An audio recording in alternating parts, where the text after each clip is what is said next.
Hi, I'm Jake, and this is your evening news. Up next, our first story.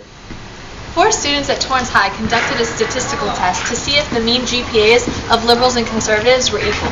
Here's Kaylee Crawford. Proposition 19 won't even legalize marijuana.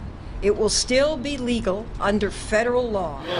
If I had the job to educate a race, and I had 100 years to do it, to educate them, to get them off welfare, and to teach them the right and the wrongs of life, I would have done it. And the people that are in charge of that use the flag to keep their people down. Explain your shirt. Is that kind of just tongue-in-cheek or what? It's tongue-in-cheek, but also to me it's true. Republicans and Democrats, conservatives and liberals. Both political ideologies have been accused countless times of being more unintelligent than the other. Conservatives see liberals as unintelligent, lazy freeloaders, and liberals see conservatives as unintelligent, rich, heartless, power-hungry corporate monsters. With this being the standard view of both political affiliations, one begins to wonder if one of the groups is more correct about the other. This curiosity is what inspired the statistics project at Torrance High School. Although the 4 students could not test all facets of these stereotypes, they could begin to test for intelligence through surveying the GPAs of the conservative and liberal students at their school. Before we find their results, we took it to the streets and asked various individuals the following question: would a liberal or conservative student have a higher GPA? And I think she's a great helpmate, but I think the men are supposed to lead.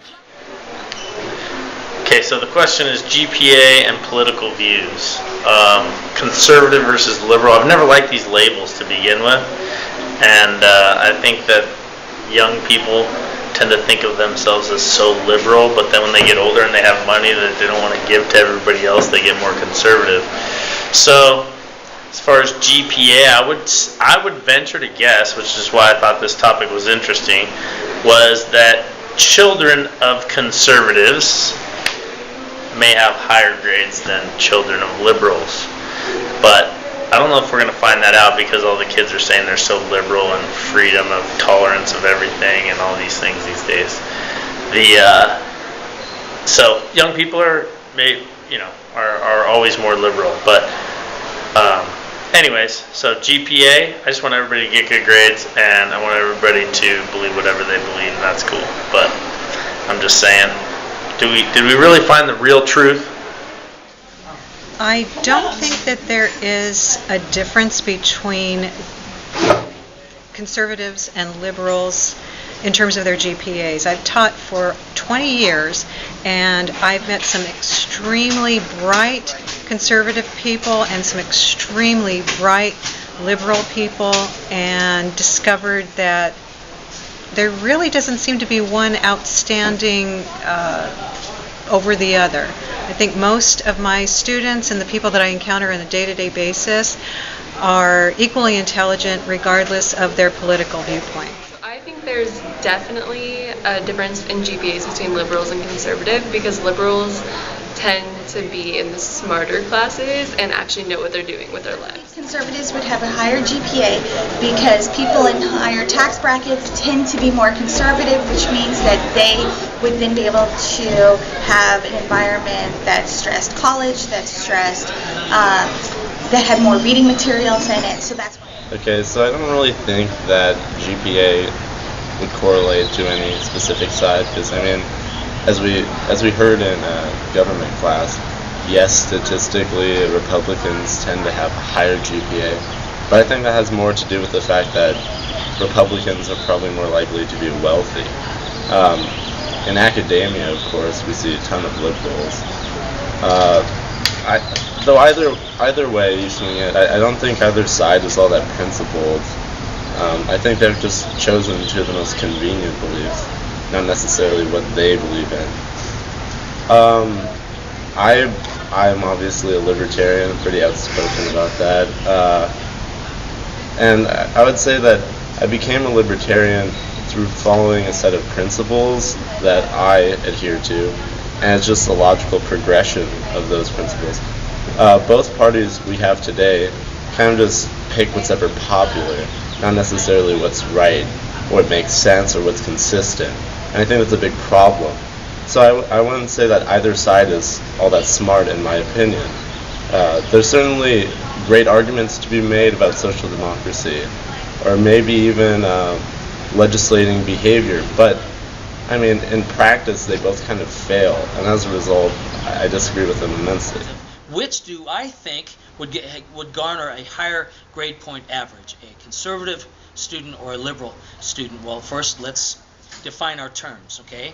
Pretend that this is a glass of water and this is a pitcher of water. I'm going to pour you a conservative glass of water. I'll pour it in like this, and it'll get to be about almost full, and then I'll stop.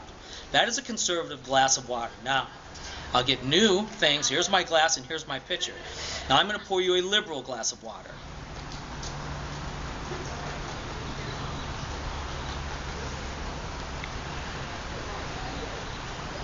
Now I have water all over the place. Now you understand the difference between conservative and liberal, okay? I have had both conservative and liberal students in 16 years of teaching, and I really do not find a big correlation between the two. I've had some very intelligent liberal students who turn in everything, that get good grades, and again, this is an assumption that they are liberal, because I don't have a big, it's not lawful for me to say, all liberals raise your hand, and all you conservatives. So this is, again, just a ballpark type of figure.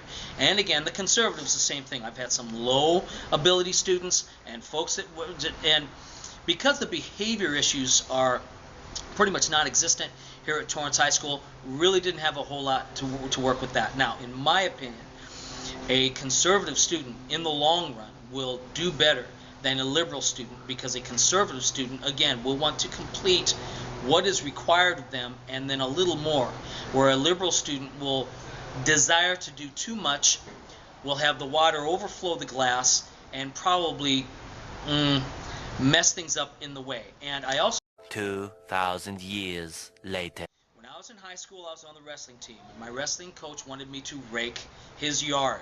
This is in Nebraska, where they have deciduous trees that give away their leaves during the winter, okay? So I agreed. He gave me 3 days. I blew off the first 2 and went there on the 3rd day and spent all day feverishly raking all the stuff up, hurting my hands and not completing the job. And the coach reminded me that that was a poor planning on my part. If I had taken my time, gone after the task in a conservative manner, I would have completed the task and gotten the money that he was offering me to do. Unfortunately, I went after it in a liberal... So much later that the old narrator got tired of waiting and they had to hire a new... Oh, hello. I didn't see you there. Just yesterday, I had an interview with one of the bright, beautiful young women behind the statistics project. What were your findings? So in order to collect all our data, we decided to survey as many people from Torrance High as we possibly could. In this survey, we talked about several political views, and they were able to check whether or not they were for or against these views. From there, we determined whether or not they were liberal and conservative. After we collected all of the surveys, we got 77 liberals and 52 conservatives. After that, we set up our null and alternative hypothesis. Our null hypothesis, was that the mean GPAs of liberals and conservatives were equal, while our alternative hypothesis were that they were unequal. So after we ran our 2-sample z-test, the 2 samples, of course, being liberal and conservative, we had a p-value level that was over the significance level. And because of that, we had to fail to reject, and that means that our findings were not conclusive enough to show that there was a difference between the 2 GPAs. That is so interesting. Did I mention you're so beautiful and intelligent already? 'Cause you are. Thank you so much. You're so pretty too. I love you. Breaking news! There seems to be a proliferation of cows in Davis, but you already knew that. Back to you. I'm thinking of the world you're in. You'll talk to me, I'll be here to run. 'Cause you were mine when I called you at 4 a.m.